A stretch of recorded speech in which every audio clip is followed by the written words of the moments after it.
ఇలాంటి రోజున ఏ కథ విన్నట్లయితే ఆఖరికి సంతానము లేని వారికి కూడా సంతానము కలుగుతుందో, అంటే వ్యాసుడు అంటాడు, పృథు మహారాజు గారికి సంబంధించినటువంటి ఆఖ్యానమును 3 మార్లు భక్తి శ్రద్ధలతో ఎవరు వింటారో అటువంటి వారికి ఒకవేళ సంతానము లేకపోతే సంతానము కూడా కలుగుతుంది అని. పృథు మహారాజు గారు సాక్షాత్ విష్ణువాంశ సంభూతుడు. అంతటి పరమపావనమైన ఆఖ్యానముని ఇవాళ చెప్పే ప్రయత్నం చేస్తాను. అది విన్నవాళ్ళకి సకల రకములైనటువంటి శ్రేయస్సు కలుగుతుంది అని వ్యాసుడి యొక్క వాక్. ఒకానొక సమయంలో ఈ దేశాన్ని అంగరాజు గారు పరిపాలిస్తుండేవాడు. ఆయన మహాధార్మికుడు, కేవలము ధర్మానుష్ఠానము తప్ప ఎన్నడూ అధర్మము చేయనివాడు. అటువంటి అంగరాజు ఒకసారి అశ్వమేధయాగం చేస్తున్నాడు. అశ్వమేధయాగం చేస్తూ దేవతలందరినీ పిలిచి హవిస్సులు ఇస్తున్నారు. ఈ రోజుల్లో అంటే మనం స్వరం చెప్పేయడం, మంత్రం చెప్పేయడం, అందులో చెరువు వేసేయడం. చెరువు వేయడం అంటే పదార్థాన్ని తయారు చేసిన దాన్ని వేస్తారు, హవిస్ అంటారు. అది వేస్తే వాళ్ళు వచ్చారు తిన్నారో నమ్మకం అంతే. కానీ ఆ రోజులలో దేవతల్ని పిలిస్తే స్వాహ అంటే ఆ దేవత వచ్చి ఎదురుగుండా కూర్చుని అగ్నిముఖంగా పుచ్చుకుని నోట్లో వేసుకుని వెళ్ళేవారు. అందుకని అక్కడ ఉన్నటువంటి ఋషులు మంత్రములతో ఆవాహన చేస్తున్నారు దేవతల్ని. ఒక్క దేవత రావట్లేదు. ఏ ఒక్క దేవత రాకపోతే ఆశ్చర్యపోయాడు అంగరాజు. ఆశ్చర్యపోయి, అదేమిటండి మీరు స్వరంతో మంత్రములతో దేవతల్ని ఆవాహన చేస్తున్నారు, ఒక్క దేవత హవిస్సు పుచ్చుకోవట్లేదు, అగ్నిహోత్రంలో పడిపోతుంది అంతే. ఎందుచేత ఇలా జరిగింది అని అడిగాడు. అడిగితే ఋషులు అన్నారు, మా యొక్క స్వరమునందు కానీ వేదము స్వరప్రోక్తము, స్వరంతో పిలవాలి వేదం. అందుకని స్వరప్రోక్తమైనటువంటి వేదము యొక్క స్వరమును అనుసరించి మేము పిలిచాం, రావాలి దేవతలు తప్పకుండా. కానీ రావడం లేదంటే నీ యందు అప్రసన్నులై ఉన్నారు. నీ యందు అప్రసన్నతతో ఉండడానికి నువ్వెక్కడో ఏదో దోషం ఉండాలి నీలో. నీ యందు దోషమున్నది అనడానికి నీ చరిత్రని పరిశీలిస్తే నీ యందు ఎక్కడా దోషము లేదు, నువ్వు ధర్మమూర్తివి. అయినా దేవతలు రావడం లేదు. రాజా, ఏదో దోషము లేకుండా దేవతలు రాకుండా ఉండరు, కాబట్టి ఏ దోషం ఉన్నది అని విచారణ చేస్తే అంగమహారాజు గారు అపత్య దోషంతో బాధపడుతున్నాడు. అంటే ఆయనకి సంతానం లేదు. అందుచేత యజ్ఞములో వారిచ్చిన హవిస్సులు తీసుకోవడానికి దేవతలు రాలేదు. కాబట్టి ఇప్పుడు నీకు ఉత్తర క్షణం సంతానం కలగాలి. నీవు చేసినటువంటి పాపములు గత జన్మలలోవి ప్రతిబంధకంగా ఉండడం వల్ల ఈ జన్మలో నీకు సంతానము కలగడం లేదు. ఇప్పుడు ఈ ప్రతిబంధకాన్ని తీసేయాలంటే దానికి ఏమిటి నివారణోపాయం? ప్రపంచంలో మహానుభావుడైనటువంటి శ్రీమన్నారాయణుడు ప్రసన్నుడు కావాలి. అందుకని శ్రీమన్నారాయణుణ్ణి ప్రసన్నం చెయ్యడానికి మేము వేరే యాగం చేస్తాం. ఆ యాగము చేత శ్రీ మహావిష్ణువు తృప్తి పడితే నీకు సంతానము కలుగుతుంది అన్నారు. అంటే సరే యాగము చెయ్యమన్నాడు. ఆ యాగం చేశారు. యాగము పూర్తవగానే, అంటే భగవంతుని యొక్క అనుగ్రహము అంటే ఎలా ఉంటుందో చూడండి, ధర్మశాస్త్రం అంటే ఎంత నిక్కచ్చిగా ఉంటుందో చూడండి. యాగము పూర్తవగానే అందులోంచి బంగారు వస్త్రములను ధరించి చిత్ర విచిత్రములైన మాలలు వేసుకుని చేతిలో బంగారు కలశమును పట్టుకుని ఒక పురుషుడు యజ్ఞగుండంలోంచి ఆవిర్భవించి అంగరాజా, ఈ పాయస పాత్రలో ఉన్నటువంటి పదార్థమును నీ భార్య చేత తినిపించు, నీ ధర్మపత్ని చేత తినిపించు, నీకు అపత్య దోషం పోయి సంతానము కలుగుతుంది అన్నారు. అంటే ప్రసాదమును తీసుకోండి అని అంటారు. అందుకే కారణం. లేకపోతే ఇంత చేసిన తర్వాత నీకు కలిగిన పాపం పోయిందయా, ఇప్పుడు నీకు సంతానం కలుగుతారని ఓ మాట చెప్తే అయిపోదండి. మళ్ళీ ఈ పాయసాలు ఇవ్వడం, ఈ పాయసాలు తినడం, రామాయణంలో అయితే మళ్ళీ దీన్ని ధర్మబద్ధంగా విభాగం చేయడం, 4 పిల్లలు పుట్టడం, ఎందుకంటే ఇంత అల్లరి? నోటితో మాట చెప్తే పోదా? కాదు. మీ శరీరము లోపలే పాపము రోమకూపములను అంటుకుని ఉంటుంది. అందుకే వెంకటాచలపతి దగ్గరికి వెడితే తలనీలాలు ఎందుకు ఇస్తారంటే, వేం కటతీతి ఇది వెంకటః, వెంట్రుకలను ఆశ్రయించి ఉన్నటువంటి పాపముల యొక్క ఖండనము జరుగుతుంది. అక్కడ తలనీలాలు ఇచ్చేస్తే ఇన్నాళ్ల నుంచి మీకు కలిసి రాకపోవడానికి మీ పాపమే అడ్డుపడుతుంది. ఆయన దగ్గరికి వెళ్ళి ఇలా తల వంచేసి ఆ తలనీలాలు ఇచ్చేస్తే ఆ పాప రాసిపోతుంది. అది మనుష్య జీవితంలో గొప్ప అదృష్టం. కలియుగంలో యజ్ఞాలు చెయ్యలేరు, యాగాలు చెయ్యలేరని వెంట్రుకలు పుచ్చుకుని ఇంత ఫలితం ఇస్తానని స్వామి శ్వేతవరాహ కల్పంలో వెంకటాద్రి మీద కూర్చున్నాడు. అందుచేత ఈ పాపరాశి ధ్వంసము కావడానికి ఈశ్వరానుగ్రహం లోపలికి చేరుతుంది. ఈశ్వరానుగ్రహం చేరడమే ప్రసాదమును తినుట. అందుకే సత్యనారాయణ స్వామి వ్రతకథలో ప్రసాదం తీసుకోకపోతే ఆ తల్లి కూతుళ్ళు పడవలు మునిగిపోతాయి. ప్రసాదం తీసుకోలేదు అంటే ఈశ్వరానుగ్రహమును తిరస్కరించుట, మాకు అక్కర్లేదు అనుగ్రహం. ఇలా ఎవరు మాట్లాడుతున్నారో వాళ్ళని ముందు పట్టి తెండు దూతలారా, ఈశ్వరానుగ్రహం అక్కర్లేదన్న వాళ్ళని ముందు పట్టుకొచ్చేసేయమని చెప్పాడు యమధర్మరాజు గారు. అందుచేత ఈశ్వరానుగ్రహమే పాయస పాత్రగా వచ్చినది. ఇప్పుడు ఈ పాయస పాత్రను ఎక్కడిచ్చాడు మీరు చాలా జాగ్రత్తగా గమనించాలండి. అందుకే మన ధర్మశాస్త్రాలు ఎంత జాగ్రత్తగా మాట్లాడతాయో చూడండి. ఒక చిన్న దోషం ఎంత దూరం వెళ్ళిపోతుందో చూడండి వంశంలో. ఆయన చాలా మంచివాడు, కానీ ఆయన జీవితంలో చేసిన పొరపాటు ఒక్కటే. ఏమిటా పొరపాటు అంటే లవ్ మ్యారేజ్. యుక్తాయుక్త విచక్షణ మరిచి, నాకు ఎన్నో కుటుంబాలు తెలుసండి, వేదిక మీద చెప్పడం ఎందుకని నేను చెప్పను, కానీ ముందు చాలా marry in Heist and repent at leisure అని ఇంగ్లీష్లో ఓ ప్రొవెర్బ్, తొందరపడి పెళ్లి చేసుకో జీవితాంతం విచారించు అని. కావలసింది బాహ్యమునందు మెరుపు కాదు, ఆంతరమునందు మెరుపు చూడాలి వివాహం చేసేటప్పుడు, లేకపోతే జీవితాలు ముళ్ళబాటలైపోతాయి. మీరు కర్దమ ప్రజాపతి దేవహూతి సంసారం చూశారు, ఇద్దరు ఎలా తరించారు. ఇక్కడ చూడండి, ఒక చిన్న పొరపాటు ఒకటి జరిగింది. ఇది అంగమహారాజుని ఎలా కట్టి కుడుపుతుందో చూడండి. తన ప్రయత్నంతో కొన్ని సవరించగలడు, కొన్నింటిని సవరించలేడు పురుషుడు. ఏది సవరించుకోలేడు? తొందరపడి బాహ్యమునందు కనపడినటువంటి అందాన్ని చూసరి శాశ్వతం అనుకుని ఇంటికి తెచ్చుకుంటే సంస్కార రహితమైతే నాశనమైపోతాడు పురుషుడు. ఎంత ప్రమాదకరంగా ఉంటుందో. అందుకే మన శాస్త్రాలు అలా మాట్లాడే. ఎప్పుడు మన శాస్త్రాలు పక్కకెళ్ళిపోయి దిక్కుమాలిన డైలాగులు రాసేవాళ్ళు, ఆడపిల్ల కనపడితే ప్రేమించేసి పెళ్లి చేసుకోవడమే సినిమాకి ముగింపైపోయిన రోజులు వచ్చేసాయో ఆనాడే మన జాతి భ్రష్టు పట్టింది. చూడండి, ఇంత గొప్ప పాయస పాత్ర వస్తే కమలాక్షి పాయసము కౌతుకమొప్ప భుజించి భర్తృ సంగమమున చేసి తక్షణము గర్భము దాల్చి కుమారుగాంచే ఆ కొమరుడునంతా మాతృజనకుండగు మృత్యువు బోలి తానధర్మమున చరించుచుండే గుణమండన పేనునరంగ నిచ్చలు. ఎంత గొప్ప తీర్పు చెప్తున్నారో చూడండి వ్యాసుల వారు. 7 తరాలు అటు ఇటు చూడండి వంశంలో పిల్లనిచ్చే ముందు అంటారు. ఏది మాట్లాడుకోవాలంటే మీకు ఎంత ఉందండి, వీళ్ళకి ఎంత ఉందండి, వీళ్ళు మీకు బ్లాక్ ఎంత ఇస్తారు, వైట్ ఎంత ఇస్తారు, మీరు చచ్చిపోయాక ఏమొస్తుంది వీళ్ళకి ఇంకాను, ఇలాంటి దిక్కుమాలిన మాటలు కావు. ఈ తరాలలో మహాభక్తుడైన వాడు ఎవడైనా ఉన్నాడా? అసలు ఉంటే ఆ తేజస్సు, ఆ పోలిక తన కుమార్తె కడుపున మళ్ళీ పుట్టవచ్చు. అందుకని వంశం చూస్తారు, అటువైపు మహాభాగవతులైన వారు ఉన్నారా అన్నది చూస్తారు. అందుకే చూడండి ఎంత పొరపాటు జరిగిపోయిందో. తానైతే యాగం చేశాడు, అటువంటి ప్రజాపతి యొక్క అనుగ్రహాన్ని పొందాడు, పాయస పాత్ర వచ్చింది, భార్యకి తీసుకెళ్ళి ఇచ్చాడు. ఆవిడ పేరు సునీత. ఆవిడ చూడండి భర్తృ సంగమము చేతనే సంతానాన్ని పొందింది. తేజస్సు అంగరాజు యొక్క తేజస్సే, ధర్మబద్ధమైనటువంటి సంగమే. ఆ తేజస్సే ఆవిడ యందు చేరింది. కానీ ఇప్పుడు అది ప్రజోత్పత్తిని చేసింది. కారణం ఏమి? ఇన్నాళ్ళు ఎందుకు చేయలేకపోయింది అంటే ప్రజోత్పత్తిని చెయ్యడానికి వీలు లేనటువంటి స్థితి, పాపము ఇన్నాళ్ళు సంతానము కలగకుండా చేసింది. ఇప్పుడు ఆ విఘ్నం పోయింది. కాబట్టి ఇప్పుడు సంతానము కలగడానికి కావలసిన యోగ్యత సిద్ధించింది, కానీ క్షేత్రశుద్ధి జరగలేదు. క్షేత్రమునందు దోషం ఉంది. క్షేత్రమునందు దోషముండి విత్తనము గొప్పదైనా మొక్క మొలవదు, మొలిచినా కావలసినన్ని కాయలు పళ్ళు పండవు. ఊసర క్షేత్రమునందు పడిపోయింది అనుకోండి, విత్తనం పడిపోతే క్షేత్రము యొక్క లక్షణము కూడా చెట్టు ఎందు ప్రవేశిస్తుంది, చీడపీడలతో ఉంటుంది, సమృద్ధితో ఉండదు సస్యం. ఏమి జరిగింది? ఎంత నిర్దాక్షిణ్యంగా మాట్లాడుతుందో చూడండి భాగవతం. పెళ్ళి నా ఇష్టం అన్న మాట ఎంత ప్రమాదమో ఆ తర్వాత ఎంత ఏడుస్తాడో చూపిస్తాడు. అంగరాజు చాలా ధార్మికుడే. ఏం జరిగింది?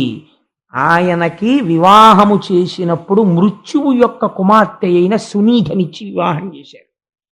సునీధ గొప్ప మంత్రశక్తి కలిగినటువంటి తల్లి. ఆవిడ యందు దోషం లేదు, కానీ ఒక దోషం వచ్చింది. ఎక్కడి నుంచి వచ్చింది? ఆవిడ తల్లి గారు, ఆవిడ యొక్క తండ్రి గారు మృత్యువు. అందుచేత ఒకరిని మృత్యు అనేటటువంటిది ఎవరికి సంతోషకారకం కాదు కదండి. అందుకే అసలు ఎవరు ఇంట్లో దక్షిణ దిక్కుకు తిరిగి నమస్కారం చేయరు. కారణం ఏంటంటే దక్షిణ దిక్కుకు తిరిగి చేసిన నమస్కారం యమధర్మరాజు గారికి చెందుతుంది. ఆయన గబుక్కుని రోజు తిరిగి నమస్కారాలు ఎట్టేస్తున్నారు అనుకోండి, మీరు పూజామూర్తులన్నీ ఈశ్వర విగ్రహాలన్నీ ఉత్తర దిక్కుగా పెట్టి మీరు దక్షిణ దిక్కుకి తిరిగి నమస్కారాలు చేయడం మొదలెట్టారు అనుకోండి, ఆయన పుచ్చుకోవడం మొదలెట్టారు అనుకోండి, పాపం వీడు రోజు పెట్టేస్తున్నాడు రా మనకి దండాలు, వీడు తప్ప పెట్టేవాడు లేడు, సో నేను ప్రసన్నుడనవుతున్నాను, నేను చెయ్యగలిగిన విధి నీ పట్ల నేను చేసేస్తానన్నాడు అనుకోండి, ప్రమాదం వచ్చేస్తుందని వీడికి భయం. కానీ ఆయన అలా చేయడు పాపం, అలా ఈ టైంకే వస్తాడు ఆయన. వద్దన్నా రావద్దన్నా టైంకి వచ్చేవాడు ఆయన ఒక్కడే దిక్పాలకుల్లో, సూర్య భగవానుడు ఒకడు. అందుచేత అటువంటి మహాపురుషుడైనటువంటి యమధర్మరాజు గారు ఉన్న దిక్కుకి తిరిగి నమస్కారం చేయడమే మనకు భయం. కానీ అది హింసిస్తుంది. ఎందుకంటే ప్రతివాడికి భయం కదండి, భయకారకమై ఉంటుంది మృత్యువు. ఇప్పుడు తన భార్య తండ్రి గారి వైపు దోషం ఉంది, క్షేత్రము యొక్క బీజమునందు దోషం ఉంది, మృత్యువు యొక్క పుత్రిక. తత్కారణము చేత యాగమునందు ఉద్భవించినటువంటి ప్రజాపత్య పురుషుడిచ్చినటువంటి ప్రసాదము తిన్నప్పటికీ పుట్టినటువంటి కుమారుడు వ్యగ్ర స్వభావము కలిగిన వాడు జన్మించాడు. వాడికి వేణుడు అని పేరు ఇచ్చారు. కాబట్టి వాడు ఏం చేసేవాడు, ఇది భాగవతంలో నీ జీవితాన్ని సంస్కరించుకోవడం నేర్చుకోవడం మొదలుపెట్టు.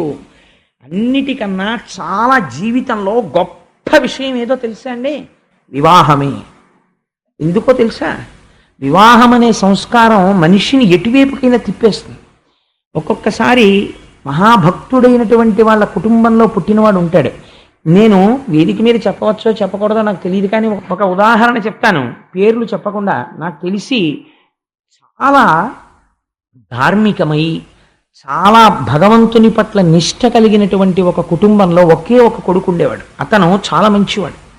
అతనికి వెతికి వెతికి వెతికి వెతికి వెతికి 175 పెళ్లి చూపులు చూసి ఒక అమ్మాయిని తెచ్చి పెళ్లి చేశారు. ఇంత సౌందర్య రాశి లేదు, ఇంత గొప్పది లేదని. వివాహం అయిపోయిన వారం రోజులకి ఆ అమ్మాయి భర్తతో ఏమందో తెలుసా అండి, I hate A man like you, కనీసం సిగరెట్ కాల్చడం నీకు చేత కాదా అని అడిగింది. ఆవిడ పోరు పడలేక వాడు సిగరెట్ కాల్చడం నేర్చుకున్నాడు. ఆ తర్వాత ఏమిటే ఇప్పుడే సంధ్యావందనం పూజ, వాట్ ఈజ్ ఆల్ దిస్, ఏమిటి what is all this non sense, ఇంట్లో సరదాగా లిక్కర్ పార్టీకి వెళ్ళాలి, యవ్వనం అనుభవించాలి, నువ్వు తాగు నేను తాగుతాను, సంతోషంగా గడపాలి మనం. ఏమిటివన్నీ ఈ ఫోటోలు ఏంటి, ఈ ఏడు విష్ణుమూర్తి బ్రహ్మ ఏమిటివన్నీ, 4 పక్షులు అలాంటివి పట్ల పెట్టుకుందాం ఇంట్లో చక్కగా, యవ్వనానికి దీప్తి కల్పించే ఉండాలి.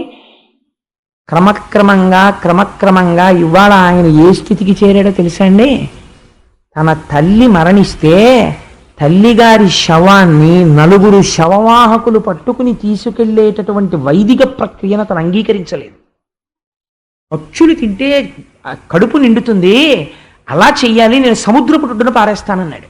అంటే అలా చెయ్యొద్దని చెప్పి బంధువులందరూ ప్రాధేయపడి ఆవిడికి అంత్యేష్టి సంస్కారం నిర్వహించారనుకోండి, ఎంతమంది ఏమన్నా ఇవాళ తను మాత్రం ఆ స్థాయిలోనే ఉన్నాడు. ఎందువలన, ఒకవేళ నేను చెప్పిన వృత్తాంతమును తెలుసున్న వాళ్ళు ఎవరైనా ఉంటే ఈ సభలో వాళ్ళ కుటుంబము వద్ద ప్రస్తావన చేయకండి, బాధపడతారు. కాబట్టి ఎందువల్ల ఇంత మార్పు వచ్చింది చెప్పండి నాకు. ఒక భార్య వల్ల వచ్చేసింది. అదే మీరు తులసీదాస్ గారిని తీసుకోండి. తులసీదాస్ గారు భార్యా సంగమానికి అర్ధరాత్రి వేళ అరణ్యంలో బయలుదేరి పరిగెత్తుకుంటూ వెళ్ళి పావుని పట్టుకుని పైకెక్కాడు మేడ మీద. కావిడంది, నా మీద నీకున్న భ్రాంతిలో 1,00,000 వంతు ఈశ్వరుడి మీద ఉంటే తరించిపోదురా అంది. తులసీదాస్ గారు మహాభక్తుడైపోయాడు. ఓ వివాహం అనేటటువంటిది, జీవిత భాగస్వామి అనేటటువంటిది చాలా జాగ్రత్తగా ఉండాలండి. ఆడపిల్లకి సంస్కారం ప్రయత్నపూర్వకంగా నేర్పాలి తల్లిదండ్రులు. లేకపోతే ఇక్కడ కొంతకాలం ఉంటుంది, పర్వాలేదు, వీళ్ళ సౌమ్యం పోయిందండి, ఏం చేసినా హర్షిస్తారు, ఎందుకంటే తల్లిదండ్రులన్న ఆపేక్ష ఉంది కాబట్టి. ఆ ప్రేమ చేత నువ్వు ఊరుకుంటావు, నాశనం చేసేస్తుంది ఇంకో వంశం దగ్గరికి వెళ్ళి. అక్కడికి వెళితే ఏం చేయడం వచ్చు, వంట పేడాబోయేది రాకపోతే, ఒక మహాత్ముడు వస్తే ఏం మాట్లాడాలో తెలియదు, ఎలా పెట్టాలో తెలియదు. ఒక మహాత్ముడి ఇంటికి దేవతార్చనకు వస్తే ఆయన చేతిలో పరిశేచనం చేయడానికి నీళ్లు ఎన్ని మాటలు పొయ్యాలో తెలియదు, తనకు మడిబట్ట కట్టుకోవడం అంటే ఏమిటో తెలియదు, మాఘపాదివారం వస్తే సూర్యనారాయణమూర్తికి ప్రసాదం ఎలా పొంగించిందో తెలియదు. అందుకే కూతురు చెడుగైన మాత తప్పు, తల్లిదే తప్పు అంతే. తల్లి దగ్గర పెట్టుకుని నేర్పి తీరవలసిందే సంస్కారాన్ని. ఈవిడ నేర్పని కారణానికి వేరొక వంశం నాశనం అయిపోతావు అవతల వైపు. నీ పిచ్చ ప్రేమ హద్దులో ఉండాలి. నీ కూతురి యందు నీకు ప్రేమ ఉంటే దానికి ఒక అవధి ఉండాలి, దానికి ఒక నియతి ఉండాలి, దానికి ఒక మర్యాద ఉండాలి. అంతేకాని విచ్చలవిడితనం ఆడదానికి నేర్పితే వేరొక వంశం నాశనం అయిపోతుంది. ఆడది సంస్కారం నేర్చుకుంటే వేరొక పురుషుడు కూడా మారిపోవచ్చు. పురుషుడు కూడా అంతే, స్త్రీ పట్ల అంతే మర్యాదగా ఉండాలి. అంతటి ఔన్నత్యంతో జీవితాలు గడపాలని మనకి భాగవతం బోధ చేస్తోంది. ఎంత గొప్ప విషయాన్ని వ్యాసుడు ప్రతిపాదన చేస్తున్నాడో చూడండి. అందుచేత ఇటువైపు నుంచి ఉన్నటువంటి దోషమునకు ఏమైనది, వేణుడు వ్యగ్రతతో జన్మించినాడు కాబట్టి ఏం చేసేవాడు, అది జన్మతః వచ్చిన బుద్ధి, అది బోధకి మారడం కూడా చాలా కష్టం. అది ఇంకా పుట్టుకతో వచ్చిన బుద్ధి పుడకలతో పోతుంది అంతే ఇంకా మళ్ళీ. కాబట్టి ఏమైంది, నిష్కారణంగా వేటకెళ్ళిపోయేవాడు ప్రతిరోజు. వెళ్ళిపోయి కుందేలు పిల్లల దగ్గర నుంచి లేళ్ళు జింకల వరకు చంపేసేవాడు. ఆ చంపడంలో అర్థం లేదంటే ఇంకా వ్యగ్రత. ఒకటి చచ్చిపోతుంటే తనకు ఆనందం, తను తిరిగి వచ్చేస్తుంటే పిల్లలందరూ క్రీడా మైదానంలో ఆడుకుంటూ ఉండేవారు. ఆడుకుంటుంటే బడిత పట్టుకుని పిల్లల్ని చచ్చిపోయే వరకు కొట్టేసేవాడు. పిల్లలు చచ్చిపోయేవారు, సంతోషంగా ఇంటికి వెళ్ళిపోయేవాడు. ఎందుకని మాతామహుడి వైపు నుంచి వచ్చేసింది పోలిక. వచ్చేయడంలో అందుకే 7 తరాలు చూస్తారండి. మళ్ళీ అటువంటి చీడ పురుగు మళ్ళీ పుట్టే అవకాశం ఉంటుంది. కాబట్టి తాను చేసిన పాపం తనతో ఆగదు, తర్వాత తన పిల్ల మనవలు మునిమనవలు ఇంతమంది పాడై చరిత్రే వక్రీకరింపబడిపోతుంది. చాలా జాగ్రత్త సుమా. జీవితం అంటే ఏమిటో అనుకుంటున్నావు, హ్యాండిల్ విత్ కేర్ జీవితమే అన్నది చూపిస్తున్నాడు వ్యాసుడు. కాబట్టి ఏమైంది, ఇలాంటి పిల్లవాడిని రోజు దగ్గర కూర్చోబెట్టుకుని అంగరాజు ధర్మబోధ చేసేవాడు. ఒరే నాయనా, లేక లేక పుట్టావు, పుత్రకామేష్టి చేశాను, చేస్తే పుట్టినవాడివి, నీ దురంతములు వినలేకపోతున్నాను. ప్రతిరోజు రాజ్యంలో ఉన్న వాళ్ళు వచ్చి మా పిల్లల్ని చంపేశాడని చెప్పడమే, ఇదేమి ప్రారంధం రా, ఇలా చెయ్యకని చెప్పేవాడు. ఈయన చెప్పడం కనుబొమలు ఎగరేసేవాడు. తండ్రి పట్ల మర్యాద ఉండేది కాదు, గౌరవం ఉండేది కాదు. మళ్ళీ తెల్లవారి లేవడం, మళ్ళీ పాపకృత్యాలు చేయడం. ఒకరోజు రాత్రి తండ్రి ప్రాణం విసిగిపోయింది. వైరాగ్యం కమ్స్ లైక్ ఫ్లడ్ అంటే ఇదే. ఒకరోజు భార్య కొడుకు నిద్రపోతున్నారు. అంగరాజు గారు మాత్రం నిద్ర పట్టక ఒక కుర్చీలో కూర్చున్నాడు. ఆయన అనుకున్నాడు, నా జీవితానికి ఏమి సార్థకత, ఒకటి నా కొడుకు సత్ప్రవర్తన కలిగిన వాడై నా తర్వాత సింహాసనాన్ని అధిష్ఠించి రాజ్యపాలనము చేసి చక్కగా నాకు పేరు తెచ్చి నా శరీరము పడిపోయిన తర్వాత గయలో శ్రాద్ధం పెట్టాలి. అలా వాడన్నా నన్ను ఉద్ధరించాలి. కొడుకుండాలని అందుకు కోరుకుంటారు. దిక్కుమాలిన కొడుకు ఉంటే అంత, ఊడిపోతే అంత, అలాంటి కొడుకు లేకపోతే నష్టమేం లేదు. కాబట్టి ఈ కొడుకు వల్ల నాకు ఒక గొప్ప ప్రయోజనం కనపడుతోంది. ఏమిటా ప్రయోజనం, ఎప్పుడో నాకు వైరాగ్యం వస్తుందో రాదో, ఈ భోగాలతో ఇలా మగ్నత పొందుతానో, కానీ వీడు ఈశ్వరుల్లాగా ఇంత దుష్టుడు పుట్టి నాకు, అంటే ఈశ్వరుల్లా అంటే నేను దుష్టుడి సామ్యం చెప్పానని కాదు, వైరాగ్యం ఇవ్వడంలో, వీడు నా మాట వినడు, నాకు అప్రతిష్ఠ వచ్చేస్తోంది అన్న బెంగతో, ఇలాంటి కొడుకు ఉన్న చోట నాకు ఇంత రాజ్యం ఉంటే ఎంత, సింహాసనం ఉంటే ఎంత, రోజు వీడికి చెప్పుకునే కన్నా ఎక్కడికో పోయి ఈశ్వరారాధన చేసుకుని మట్టిలో కలిసిపోతే మంచిది. కాబట్టి ఇంకా నేను ఈ కొడుకు, నా కొడుకు, వీడిని చంపలేను. ఎందుచేత అంటే ఉన్నదొక్క నలుసు, వీడిని రేపొద్దున్న రాజుని చేయలేను, యవరాజ్య పట్టాభిషేకం చేసి వానప్రస్థానికి వెళ్ళలేను, ప్రజలకి తీసుకొచ్చి ఒక బందిపోటు దొంగనప్పచెప్పినట్టు అయిపోతుంది. అందుకని వీడికి యవరాజ్యం ఇవ్వలేను, ఇవ్వకుండా ఉందామంటే కుదరదు. ఇంత చిత్తక్షోభ పడే కన్నా మనము విరాగులమై అరణ్యమునకు వెళ్ళిపోదాం అని చెప్పి ఒక రాత్రి వేళ అన్ని భోగములు కలిగినటువంటి అంతఃపురాన్ని, తన భార్యని, తన బిడ్డని విడిచిపెట్టి గురువులకు కూడా చెప్పకుండా తానొక్కడే కాలినడకన నడిచి అరణ్యంలోకి వెళ్ళిపోయాడు. ఇప్పుడు చెప్పండి, దుర్మార్గుడైన కొడుకు జన్మిస్తే ఎంత సన్మార్గుడైన తండ్రి అయినా ఎంత బాధపడ్డాడో ఆలోచించండి. అది అంగరాజు యొక్క పొరపాట, ఎంత మాత్రమూ కాదు. కానీ ధార్మికుడు శిక్షింపబడినాడు. దేని వలన, క్షేత్రము యొక్క జనన కారణమైన బీజమునందున్న దోషము చేత తాను శిక్షింపబడ్డాడు. ఎలా ఉంటాయో చూడండి వివాహాలంటే. ఆయన అడవికి వెళ్ళిపోతే మర్నాడు పొద్దున్న అంతఃపురంలో రాజు కనపడలేదు. కనపడకపోతే అక్కడ ఉన్నటువంటి గురువులు చూశారు, ఋషులు చూశారు, మహర్షులు చూశారు.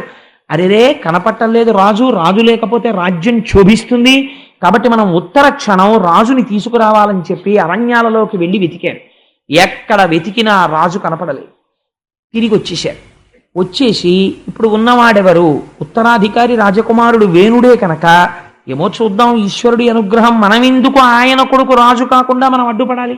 ధర్మం తెలుసున్నవాడు ధర్మంతో ప్రవర్తించాలి. కాబట్టి పట్టాభిషేకం చేద్దాం. మార్పు రాకపోతే అప్పుడు మనం చూద్దాం ఈయన విషయం అని చెప్పి ఆయన తల్లిగారైనటువంటి సునీధతో మాట్లాడి ఈ వేణుడికి పట్టాభిషేకం చేశారు. వేణుడికి పట్టాభిషేకము చేసిన తర్వాత ప్రజల యొక్క పరిస్థితి ఎట్లున్నది అనడానికి పోతన గారు ఒక గొప్ప ఉదాహరణ చెప్పారు. ఒక కర్ర యొక్క కన్నములలో చాలా కాలము నుంచి చీమలు ఆవాసం చేస్తున్నాయి అనుకోండి. ఆ కర్రకి అకస్మాత్తుగా రెండు వైపులా అగ్నిహోత్రం అంటుకుంది అనుకోండి. ఇప్పుడు ఈ చీమలు ఎటువైపు నుంచి పారిపోతాయి? అలా వేణుడు రాజు అయిన తర్వాత ఇటు రాజు వైపు నుంచి బాధ, అటు క్రూరుల వైపు నుంచి బాధ. వీడికి స్నేహితులు వాళ్లే. అందుకని ఇద్దరూ కలిపి ప్రజల్ని నలిపేస్తున్నారు. ఎక్కడ లేని బాధ పడిపోతున్నారు. యజ్ఞయాగాది క్రతువులు లేవు. ఎవరైనా ఎక్కడైనా యజ్ఞం చేసినా యాగం చేసినా వెంటనే వాళ్ళని శిక్ష వేసేవాడు. మీకెవరు రా ఈశ్వరుడు? రాజు ఈశ్వరుడు. కాబట్టి మీరు యజ్ఞం చేస్తే ఎవరి పేరు మీద చెయ్యాలి? నాకు చెయ్యాలి యజ్ఞం. యాగం చేస్తే నాకు చెయ్యాలి. పూజ చేస్తే ఈశ్వర ప్రతిమలు అవి ఏం పనికిరావు. అందరూ కూడా వేణుని యొక్క చిత్రపటాలని ఇంట్లో పెట్టుకోవాలి. ఆయనకే ఆరాధన చెయ్యాలి. ఇదొక వెర్రి. అందుకని చెప్పి నాకే పూజలు చెయ్యండి అని తనకే ఒక పూజా విధానం నిర్మించేసుకుని ఉంటుంటాడు. ఇటువంటి బోధ మొదలుపెట్టాడు. ఎక్కడా యజ్ఞయాగాది క్రతువులు లేవు. యజ్ఞయాగాది క్రతువులు లేకపోతే ఏమవుతుంది మీరు ఆలోచించండి. మీరైనా ఒకటి ఆలోచించండి. నేను ఓ ఉద్యోగం చేస్తున్నాను. ఓ ఉద్యోగం చేస్తే నాకు 12 నెలలు అయ్యేటప్పటికీ సంవత్సరంలో ఏదో కొంత జీతం వస్తుంది. వస్తే నిర్దాక్షిణ్యంగా నాకు జీతం ఇచ్చిన ఆఫీసర్ ఎవరో ఆ జీతం ఇచ్చిన ఆఫీసర్ గారే ఒక ఆయనతో లెక్క కట్టిస్తారు. ఈ కోటేశ్వరరావుకి ఎంత వచ్చిందా 12 నెలల్లోని? ఇంత వచ్చిందండి ఈయన జీతం. ఈయన ఆదాయపు పన్ను అని ఇంత వచ్చినందుకు ఇంత ట్యాక్స్ కట్టాలి, కోసే ఆయన జీతంలో అంటాడు. అప్పుడు నేను అది కట్టేటప్పుడు సంతోషంగా కట్టేయాలి. ఈశ్వరుడు నాకు ఇన్కమ్ ట్యాక్స్ కట్టగలిగినంత అదృష్టాన్ని ఇచ్చాడనమాట. అదొక క్రెడెన్షియల్ అనుకుని కట్టేయాలంతే. అంతేగాని నేను తిరగబడ్డాను అనుకోండి, నేను ట్యాక్స్ కట్టను. ఆయన ఏం చేస్తాడంటే ఛార్జ్ షీట్ ఇచ్చి ట్యాక్స్ కట్టని వాడు సిటిజన్గా కూడా కాదు, ఉద్యోగంలో ఉండడానికి వీలేదు, తీసేది, ఇన్కమ్ ఉండదు, ట్యాక్స్ కట్టక్కర్లేదు, వెళ్ళిపోయి ఇంటి కట్టాడు. కాబట్టి ఏమవుతుంది? మొత్తానికి మొదటికి మోసం వస్తుంది. యజ్ఞం చెయ్యడం యాగం చెయ్యడం అంటే ఏమిటో తెలుసా అండి? అందుకే అది ఒక్క మన ధర్మంలోనే ఉంది. అగ్నిహోత్రానికి మీకు ఈ అనుగ్రహం అంతా ఐశ్వర్యం అంతా ఎక్కడ నుంచి ఏ దేవతల వలన వస్తోందో ఆ దేవతలకి కృతజ్ఞత చెప్పుట. అందుకని మీరు మళ్ళీ హవిస్సు తెచ్చి అగ్నిముఖంగా వాళ్ళకి కృతజ్ఞత చెప్తారు. కృతజ్ఞత చెప్తే దేవతలు సంతోషిస్తారు. సంతోషిస్తే అందరూ సంతోషంగా ఉండేటట్టు లోక కళ్యాణకారకమైనటువంటి ఐశ్వర్యమును కురిపిస్తారు. ఇప్పుడు ఆయన ఏమంటున్నాడు? యజ్ఞయాగాది క్రతువులు చెయ్యవద్దంటున్నాడు. ప్రజల్ని పీడిస్తున్నాడు. ఇప్పుడు కోపం ఎవరికి వచ్చింది? భూదేవికి వచ్చింది. ఎందుకని? ఇక్కడే రహస్యం అండి. ఒక నామం ఒకటి ఉంది, అది శివనామాల్లో ఉంటుంది, విష్ణు సహస్రంలో ఉంటుంది. సర్వ శివస్థాన భూతాధిర్నిధిరవ్యయ. శర్వుడన్న పేరు శ్రీ మహావిష్ణువుకు ఉంది. శర్వుడన్న పేరు పరమశివుడికి ఉంది. శర్వాణి అన్న పేరు పార్వతీదేవికి ఉంది. శ్రీదేవి అన్న పేరు శ్రీ మహావిష్ణువు యొక్క భార్య అయిన లక్ష్మీదేవికి ఉంది. శర్వుడు అంటే చితి రూపమూర్తి, భూమి రూపంలో ఉంటాడు. మీకు ఏ ఐశ్వర్యం కావాలన్నా భూమిలోంచే వస్తుంది. తినడానికి తిండి భూమిలోంచి, మొక్కజొన్న పొత్తు తిండిలోంచి, కాఫీకి కావలసిన కాఫీ గింజలు భూమిలోంచి, పంచదార చెరుకులోంచి, ఓ కారు ఇనుము గనిలోంచి, కారు నడవడానికి పెట్రోలు భూమిలోంచి, ఏది కావాలన్న ఓ బొగ్గు భూమిలోంచి. ఇప్పుడు శర్వుడి నుంచి శర్వాణి వస్తుంది. ఈ ఐశ్వర్యం ఎందుకు ఇవ్వాలి ఈశ్వరుడు? మీరు యజ్ఞయాగాది క్రతువులు చేస్తే సంతసించి ఇవ్వాలి. భూమాత అనుకుంది వీళ్ళు తమకి తింటున్నారంతే, కృతజ్ఞత లేదు, యజ్ఞయాగాది క్రతువులు లేవు, కాబట్టి నేను ఓషధీ శక్తిని ఉపసంహారం చేస్తున్నాను. ఎంత గొప్ప మాటో చూడండి. ఓషధీ శక్తి అంటే ఏమిటో తెలుసా అండి? మీరు ఒక వడ్డు గింజని పట్టుకెళ్ళి భూమిలో పెడతారు. పెడితే మీరు ఏం నమ్ముతారు? నీరు పోసి నాగలి పట్టి దున్నేసి చక్కగా మెత్తగా భూమి అయిపోయిన తర్వాత అందులో వడ్లు జల్లేస్తే అందులోంచి మొక్కలు వస్తాయి. లేకపోతే ఏదో గోంగూర విత్తనాలు జల్లేరు, గోంగూర మొక్కలు వస్తాయి. అని సపోజ్ గోంగూర రావడం మానేసింది అనుకోండి, మీరు ఏం చేస్తారు? వ్యవసాయాధికారుల్ని తీసుకొచ్చాయా ఏమిటంటే ఇక్కడ ఏం పండట్లేదని అడుగుతారు. అసలు దేశంలో ఎక్కడా పండడం మానేసింది అనుకోండి, విత్తనాలు జల్లినా రావట్లేదు అనుకోండి, అప్పుడు అది ఏదో పెద్ద డిఫార్మిటీ కదండి, ఏదో తేడా వచ్చేసింది, భూమిలోంచి రావట్లేదు. భూమిలోంచి వచ్చాక పురుగులు పడితే ఏం చేయాలో చెప్తారు, లేకపోతే ఒక విత్తనం వేస్తే ఇన్ని ధాన్యం వచ్చేది ఏదో చెప్తారు. అంతేకాని అసలు భూమిలోంచి విత్తనాన్ని మొలకెట్టేట్టు చేసిన వాడు శాస్త్రజ్ఞుడు కాదు, ఈశ్వరుడు. అక్కడ మీ మేధకి పరిమితి ఉన్నది, అక్కడ మీరేం చేయలేరు, అక్కడ మీ శక్తి సరిపోదు. అలా అయితే చావే ఉండదు వైద్యులుండగా. మరి 1,000,000 మంది వైద్యులు కూడి వచ్చినా కానీ మరణమయ్యడి వ్యాధి మాంపలేరు. ఎందుకు ఆగట్లేదు? ఈశ్వరాజ్ఞ ఒకటి ఉంది, లేకపోతే మనుష్యుడు ఆగుతాడేంటి? అలాగే మీరు బయటికి వస్తున్నటువంటి ఫలాన్ని పెంచగలరేమో, లేకపోతే ఒక్క మొక్క వేస్తే ఇన్ని గింజలు వచ్చేది ఇన్ని గింజలు వచ్చేట్టు చేయగలరేమో, కానీ అసలు గింజలోంచి మొక్కొచ్చేటట్టు చెయ్యడం మీ చేతిలో లేదు, ఈశ్వరానుగ్రహ రూపమైన మట్టిలో ఉంది. ఈ అనుగ్రహం నేను ఎందుకు ఇవ్వాలని అడిగింది మట్టి, భూమి. వాడు మళ్ళీ కృతజ్ఞత చెప్పాడా, యజ్ఞం చేశాడా? లేవు, యజ్ఞం లేదు, యాగం లేదు, తనకి తింటున్నాడు, దేవతలకి పెట్టకండి అంటున్నాడు. వీడికి నేను ఎందుకు ఇస్తాను? కాబట్టి ఈ మళ్ళీ పునరుత్పత్తి చేయగలిగిన ఓషధీ శక్తిని ఉపసంహారం చేసేస్తున్నాను. కాబట్టి జల్లుతాడు, మొక్కలు రావు. కాబట్టి ఇప్పుడు పంట ఎక్కడ ఉంటుందండి? లేదు. ఉన్నది ఏం చేస్తాడు? తినేస్తాడు. తినేసిన తర్వాత ఏమవుతుంది? ఆకలి చావులు మొదలైపోతాయి. ఉన్నవెన్నాళ్ళు సరిపోతాయి? ఓషధీ శక్తి భూమికి ఉంటేనే బతుకుతారు. ఇది కారణం. పృథివిని చూస్తే కంచి వెళ్ళి పృథివీలింగానికి అభిషేకం భారతీయులు ఎందుకు చేశారంటే, చేతకాని వాళ్ళై పాలు పట్టుకెళ్ళి పెరుగు పట్టుకెళ్ళి నెయ్యి పట్టుకెళ్ళి శివలింగాల మీద పోయి లేదు, పృథివీ యొక్క శక్తికి నమస్కారం చేశారు. చేసి ఇది ఈశ్వర శక్తి అని వాళ్ళు నమస్కరించారు. అలా దర్శించినది మన ఋషులొక్కరే. అందుచేతనే యజ్ఞయాగాది క్రతువులు వచ్చాయి. ఈ క్రతువులాగితే భూమికి కోపం వచ్చి ఓషధీ శక్తిని ఉపసంహారం చేసింది.